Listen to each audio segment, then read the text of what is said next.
e-cigarettes is also prohibited on the bus.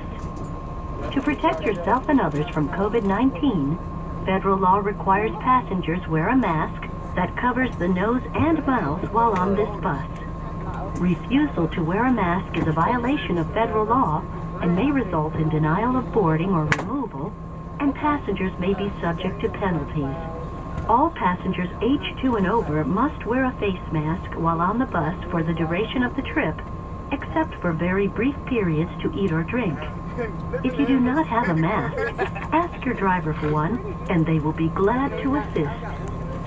At different times, we may travel through congested areas and have to make sudden stops, so please stay seated while the bus is in motion and be sure that your seatbelt is fastened.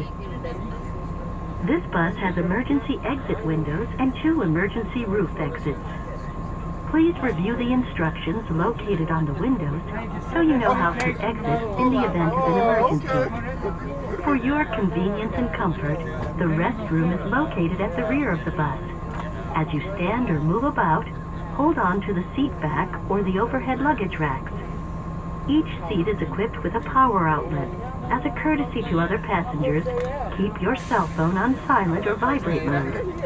Use headphones when on your device and keep the volume at a level that does not disturb others around you.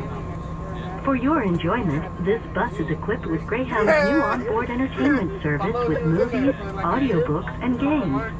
Access the service with a Wi-Fi enabled device. Make your selection, then put your headphones on, sit back, relax, and enjoy the ride. When you reach your destination, please ensure you have collected all your personal items from the overhead rack, seat cushion, and under your seat. If you have stored luggage underneath the bus, you must retrieve your luggage bus side immediately upon exiting the bus. You are responsible for gathering your luggage whether you've arrived at your final destination or will be making an onward connection on another bus.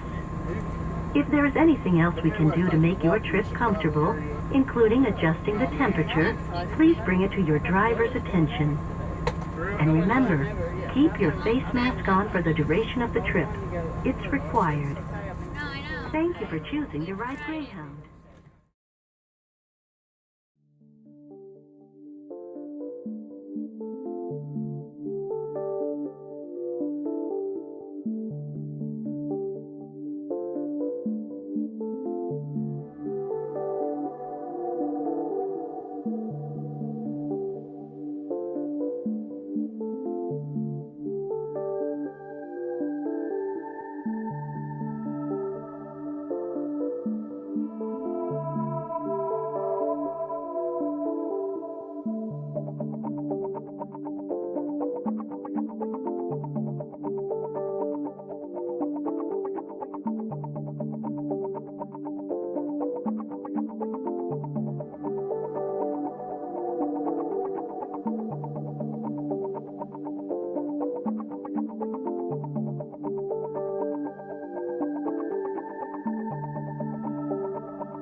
Ever since my daughter Trinity has been 9 years old, she has basically lived with me, but now she has decided to give it a try to live with her mom and see how that's going to be like. So in order for that to happen, I have to take her to her mom. Her mom lives in Tennessee. I live in Oklahoma. So I had to take a trip there, and her mom has pretty much, provided the tickets to go up there. Now, I've done some research on Greyhound buses and whatnot, and I've heard a lot of horror stories, and I wasn't really 100% sure if I was going to experience any of that stuff, but I did, and I have stories to tell, and so this is what the point of the video is, to kind of document my trip and talk about the things that happened. I did not capture every single thing that happened. I wish I did. Sometimes things happen and I just didn't have my recorder out or didn't have my camera out, but some of that stuff I did, and so I'm gonna again just kind of give the story and then go through the clips and explain what happened and the context behind it. Alright, now the very first thing that happened when me and Trinity got to the first bus station in Oklahoma City was this woman at the front counter actually did something pretty nice for us. And, this got me originally thinking, like, oh, maybe this trip isn't going to be so bad, being nice to me about something. And basically what she did was, normally you're supposed to pay extra money if you have more than one luggage that you're bringing with you to put on the bus. And Trinity had 3, and we were set to pay $40 for the other 2 pieces of luggage that she had. And the woman just said, "Don't even worry about it." I was going to hand her the money. She said, "Don't even worry about it. I'm not even in the mood to ring it up or any of that stuff." She just gave us the tags, and so I thought, "This is cool. It's $40 back in my pocket, right?" And so that's originally what I thought. Things are going to be fine. But it didn't seem to take that much longer for me to discover, like, just the first inkling that something's off here. And this old guy ends up coming up to her, and he's asking. He doesn't know anything about technology, right? And he's got his ticket on the phone, like an e-ticket sort of thing, and he's trying to show her or get her to explain how does all this work.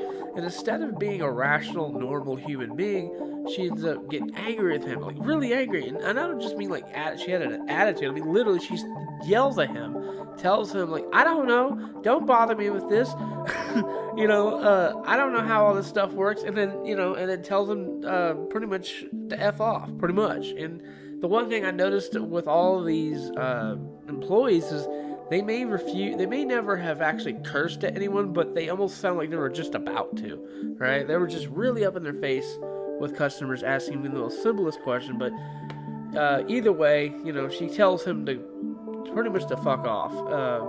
And all he was doing was trying to understand how his ticket worked. So I didn't know really what to feel about that. She did something really nice for me, but she treated this old man like shit, right? That was my first experience of it, but it got a lot worse after that. That was the first experience that we had. Then we got on the bus and we started heading towards Tulsa, Oklahoma, which was our next stop. Nothing actually happened in Tulsa, not anything worth mentioning.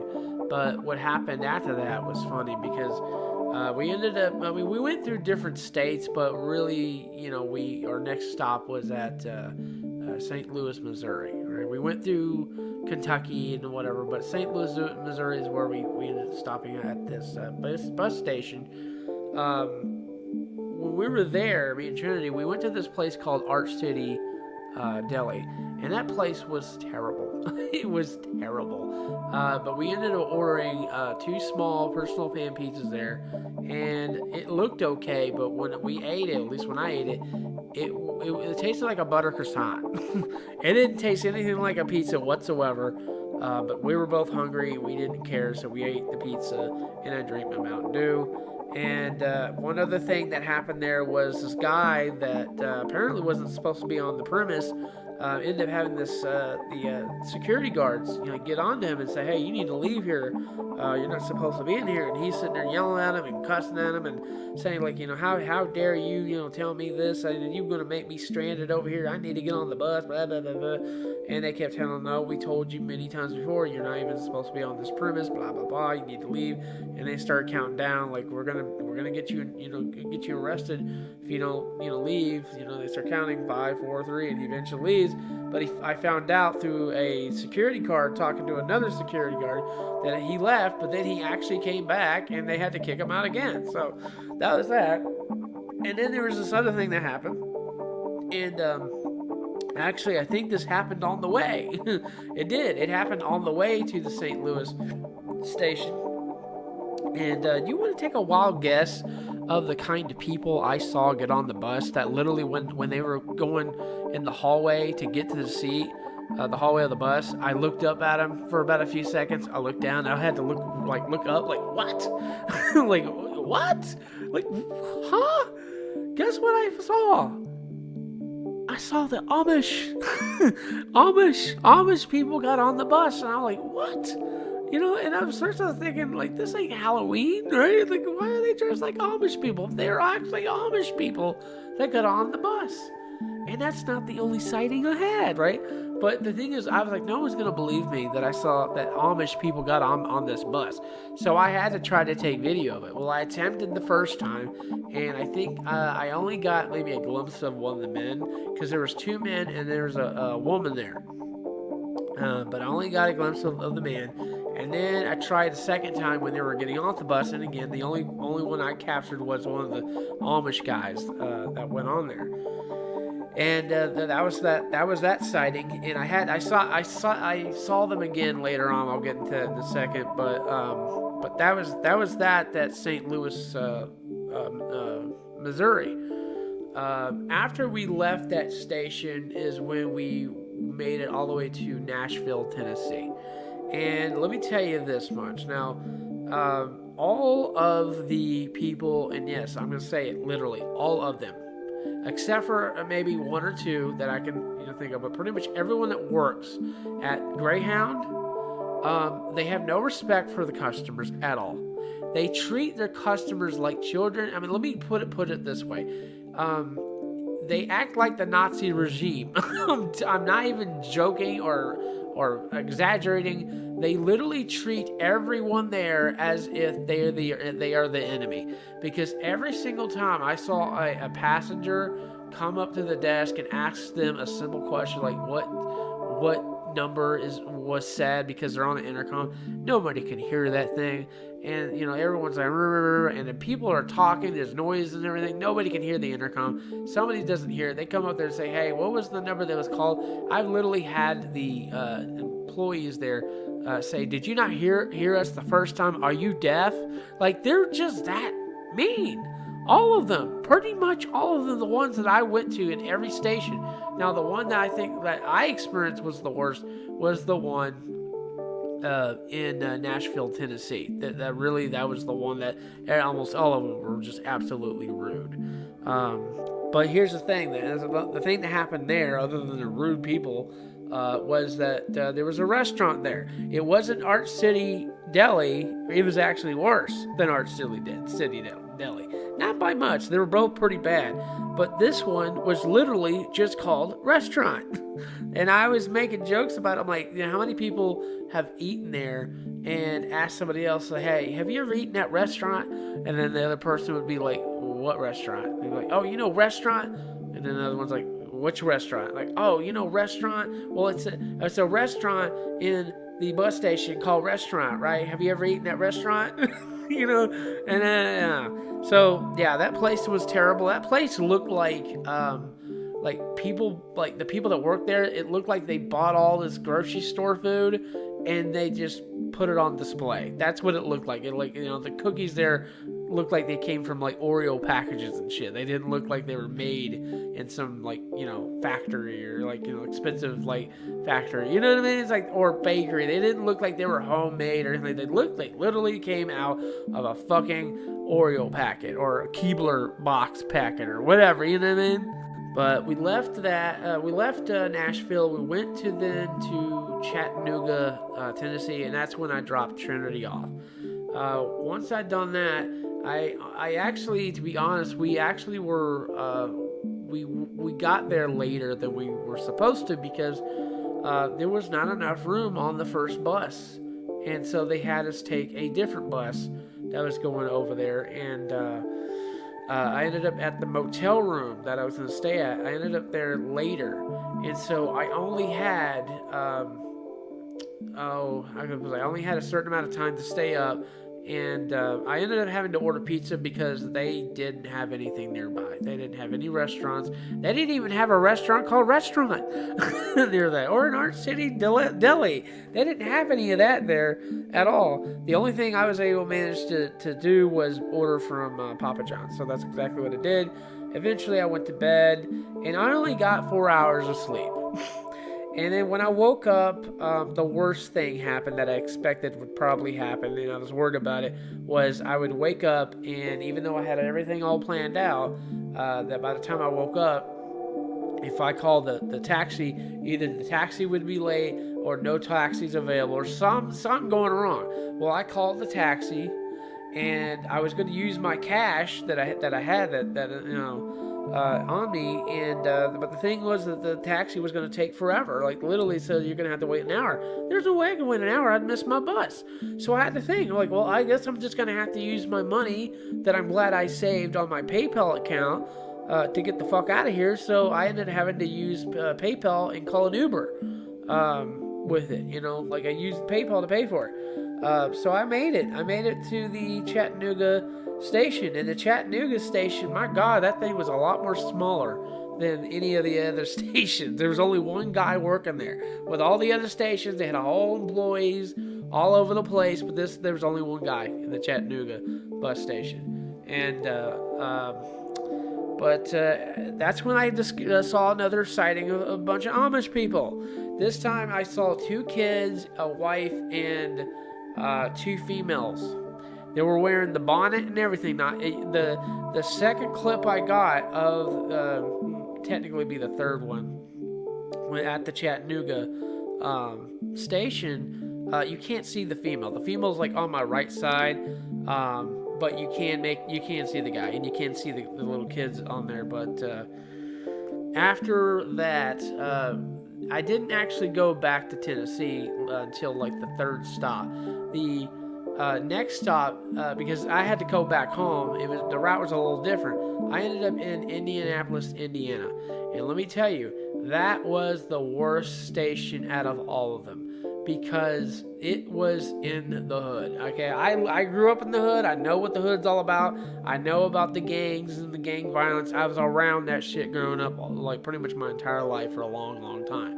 So I know where I was, and the people there were all sketchy. I mean, they all looked like they could pull a gun out at any time. And I even went to the bathroom. I got photos of it too. They got gang graffiti all over the place. They had a few people, with those phone numbers on the wall saying, hey, if you were a great time, call this and that. And I haven't seen those things in forever, right?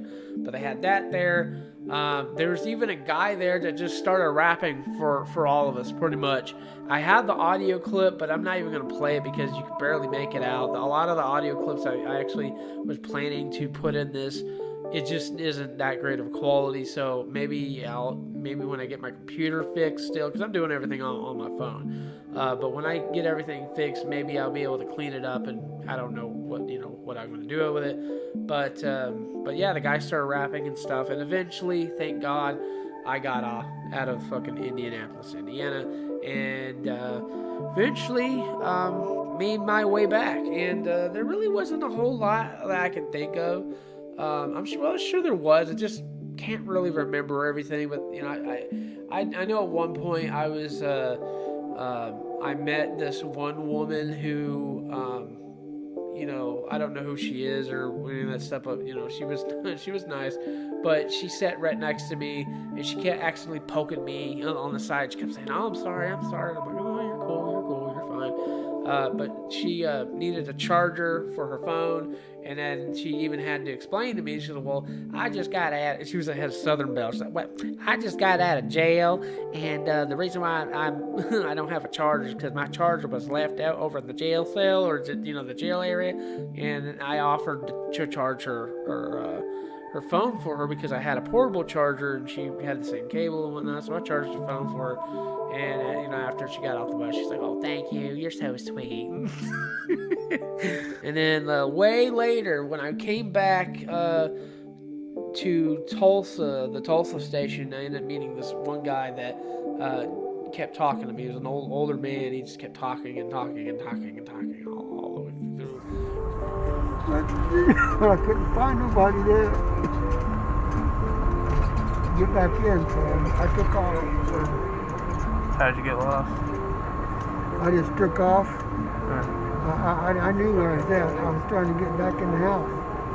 There ain't nobody there now. I can't find my 2 friends. They moved someplace, Roane County or something. They disappeared because I went back and all the places in. Through there, and I was originally going to go back to Brahms, and kind of end this whole film with that, and I was going to film me, eating at Brahms, but I was so tired. At this point, I just didn't even care about the ending of the video. I ended up going home, and I ended up, ordering something because I just didn't feel like, going there. Because you realize it wasn't just a 17-hour trip. That was the first time. That was me going from home to Tennessee, and it took more.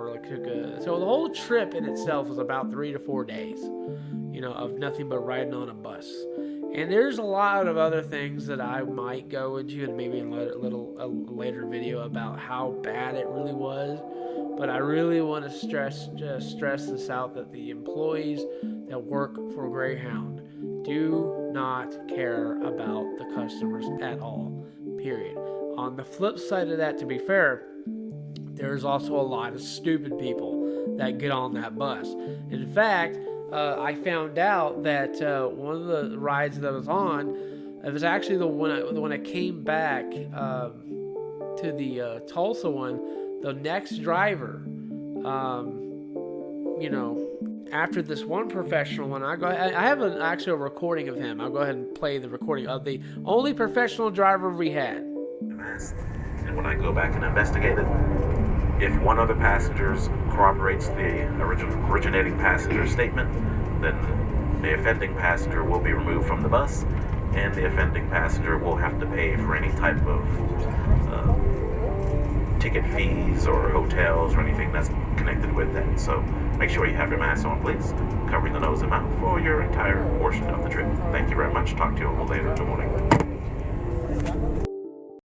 So that's pretty much been my trip all the way from where I live to I live in Oklahoma, so all the way to Tennessee. That was my whole experience, and it was hell. And that's why I jokingly call Greyhound Hellhound. Anyhow, if you listen to this, thank you for listening. I will talk to you later.